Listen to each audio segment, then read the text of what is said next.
चिकित्सा अधिकारी डॉक्टर देवेंद्र शर्मा ने बताया कि मंडी जिला में कोरोना के इलाज से जुड़ी दवाइयों और इंजेक्शन की कोई कमी नहीं है और अफवाहों पर ध्यान न दें। आइए सुनते हैं क्या कह रहे हैं मुख्य चिकित्सा अधिकारी डॉक्टर देवेंद्र शर्मा।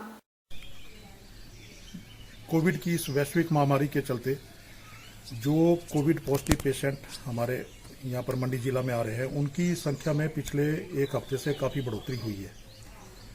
और ये जो हमारे रोगी हैं, इनके लिए क्या ट्रीटमेंट दिया जाता है, क्या ट्रीटमेंट प्रोटोकॉल्स हैं, उसके बारे में मैं थोड़ा सा बताना चाहूँगा। जो पॉजिटिव पेशेंट हमारे पास डिक्लेयर होता है, कन्फर्म्ड पॉजिटिव आ जाता है, उसको 3 तरह का ट्रीटमेंट दिया जाता है। एक तो होम आइसोलेशन में ट्रीटमेंट दिया जाता है, दूसरा डेडिकेटेड कोविड हेल्थ सेंटर में, और तीसरा डेडिकेटेड कोविड हॉस्पिटल में। हमारे मंडी जिला में dedicated covid hospital Shri Lal Bahadur Shastri medical college Ner Chowk में स्थित है, और 3 हमारे पास डेडिकेटेड कोविड हेल्थ सेंटर्स हैं जो BBMB hospital Sundarnagar, civil hospital Sundarnagar और सिविल हॉस्पिटल रत्ती में है। जो रोगी हमारे होम आइसोलेशन में रखे जाते हैं तो उनको वो लक्षण रहित होते हैं या उनके कम लक्षण होते हैं, उनको होम आइसोलेशन में रखा जाता है, या जिसके घर में रहने की व्यवस्था नहीं है, सेपरेट टॉयलेट नहीं है, उसको डेडिकेटेड कोविड केयर सेंटर में रखा जाता है जो हमारा मंडी के पास सदियाना में स्थित है। जो मॉडरेट डिजीज वाले लक्षण वाले जो पेशेंट होते हैं, मॉडरेट कोविड डिजीज, उनको डेडिकेटेड कोविड हेल्थ सेंटर में भेजा जाता है जो बीबीएमबी सुंदरनगर, एमसीएच सुंदरनगर और सिविल हॉस्पिटल रत्ती में स्थित है। जो रोगी सीवियर कोविड डिजीज वाले हैं, जिनकी सैचुरेशन 90% से कम हो जाती है, उनको डेडिकेटेड कोविड हॉस्पिटल नेर चौक में भेजा जाता है। जिन रोगियों को हम होम आइसोलेशन में रखते हैं, उनको एक होम आइसोलेशन ड्रग किट दी जाती है जिसमें कि 5 तरह की दवाइयाँ होती हैं। 10 गोलियाँ उसमें पैरासीटामोल की होती है, अगर रोगी को बुखार आ रहा है तो पैरासीटामोल की 1 गोली ली जाती है। 10 कैप्सूल उसमें डॉक्सीसाइक्लिन के हैं जो 1 सुबह 1 शाम 5 दिन तक।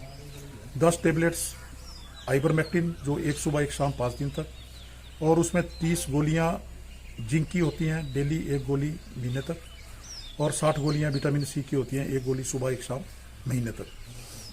जिन रोगियों को ऑक्सीजन सप्लीमेंटेशन की जरूरत होती है, उनको होम आइसोलेशन से डेडिकेटेड कोविड हेल्थ सेंटर में भेजा जाता है। उनको भी यही दवाइयाँ दी जाती हैं, साथ में ऑक्सीजन उनको सप्लीमेंट की जाती है। अगर वहाँ पर ऑक्सीजन सप्लीमेंट करने के बावजूद उनकी स्थिति में सुधार नहीं होता है, फिर उनको डेडिकेटेड कोविड हॉस्पिटल नेर चौक में भेजा जाता है। और उसके बाद कुछ और जो मेडिसिन है, जैसे इंजेक्शन रेमडेसिविर है, इंजेक्शन इनॉक्सापेरिन है, इंजेक्शन डेक्सामेथासोन है, और दूसरे कुछ एंटीबायोटिक के इंजेक्शन होते हैं, या कुछ दूसरी भी दवाइयाँ सपोर्टिव ट्रीटमेंट के लिए दी जाती हैं, वो वहाँ पर दी जाती हैं। ये जो इंजेक्शन रेमडेसिविर है, इसकी कोई कमी नहीं है। 625 इंजेक्शन आज की तारीख में श्री लाल बहादुर शास्त्री मेडिकल कॉलेज में अवेलेबल है। 400 इंजेक्शन सीएमओ के स्टोर में अवेलेबल हैं, जिनमें से कि कुछ बीबीएमबी सुंदरनगर, एमसीएच सुंदरनगर और रत्ती को दिए जा चुके हैं, और कुछ अभी भी हमारे पास उपलब्ध हैं। सोशल मीडिया पर देखने में आ रहा है कि लोग तरह तरह की अफवाहें फैला रहे हैं, लोगों के मन में भ्रांतियाँ आ रही हैं, लोग घबरा रहे हैं। किसी भी तरह की दवाइयों की हमारे पास कोई कमी नहीं है। इंजेक्शन रेमडेसिविर पर्याप्त मात्रा में उपलब्ध है, हर तरह की दवाइयाँ पर्याप्त मात्रा में उपलब्ध हैं। ऑक्सीजन की हमारे पास अभी तक कोई कमी नहीं है। जितने भी रोगी आ रहे हैं उनको बिस्तर मिले, और बिस्तर के साथ ऑक्सीजन भी मिले, इसका हमारे पास उचित प्रबंध है।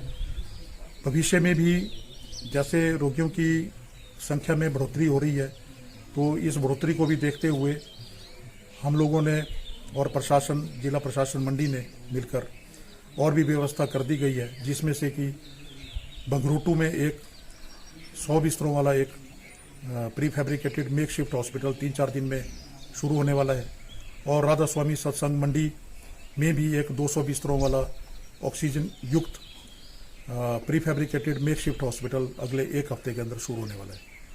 तो मैं अपनी प्रबुद्ध जनता से ये निवेदन करना चाहता हूँ कि सोशल मीडिया पर इलाज से संबंधित और दवाइयों की कमी से संबंधित किसी भी तरह की अफवाह या भ्रांति फैलाने से बचे। स्वास्थ्य विभाग को अपने कर्तव्यों का पूरी तरह से पता है कि कब किस रोगी को कैसा इलाज देना है, तो अपना इलाज जो है वो SOPs के हिसाब से ही करवाएं, अपने आप इधर उधर के इलाज न लें। जो स्वास्थ्य विभाग इलाज दे रहा है उसी में विश्वास रखें और उसको अपनाएं। धन्यवाद।